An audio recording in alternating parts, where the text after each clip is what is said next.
პირველი მათგანი ეს არის ენტონი გორმლის ცნობილი ქანდაკება, რომელიც ბრიტანეთის ჩრდილოეთით არის.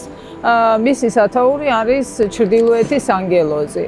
ეს არის ფოლადის ძალიან დიდი ქანდაკება, ძალიან მაღალი. ერთგვარად ესეთი სიმბოლური გამოსახულება არის. ეს არის ქანდაკება, სადაც არის მინიშნება, ეხება იმ თემას, რომელიც მარადიულია, ადამიანის ინტერესი ტექნოლოგიების მიმართ, მისი სურვილი იფრინოს, თქვათ, გადალახოს თავისი ფიზიკური შესაძლებლობები. მეორე ნამუშევარი, რომელზეც შევჩერდები, ეს არის 2016 წელს შესრულებული მურალი რომში. ეს არის მდინარე ტიბრის ნაპირზე.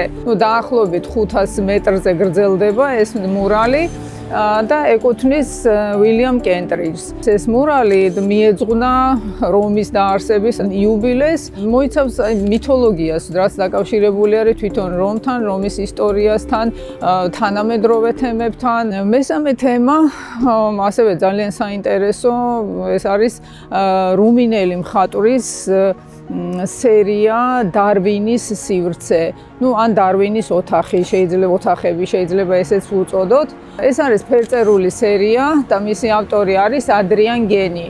და არის თავისუფალი, ძალიან ისეთი მხატვრული ინტერპრეტაცია ისტორიული პერსონაჟის თემის და ეს ყველაფერი გადმოცემული არის ექსპრესიონისტული ფერწერით. შემდეგი თემა, რომელზეც გავჩერდები, ეს არის რიჩარდ სერას ძალიან დიდი მასშტაბის ინსტალაცია, რომელიც ახალ ზელანდიაში არის. ახალ ზელანდიაში ეს არის ინსტალაციების პარკი, რომელიც კერძო პირს ეკუთვნის გიფსის ფერმა, ესე ქვია ამ ტერიტორიას. წარმოდგენილ სხვადასხვა ინსტალაციებს შორის არის ერთ-ერთი ზუსტად რიჩარდ სერას კონტური. ეს არის ერთგვარი ცვლილება თვითონ ლანდშაფტის. აქ არის მხატვრის ურთიერთობა ლანდშაფტთან, რომელიც ესე ცვლის და სრულიად ახალ სახეს ვიღებთ, აი ხელოვნებისა და ვთქვათ ბუნების ურთიერთობა როგორ შეიძლება აქ იყოს გადმოცემული.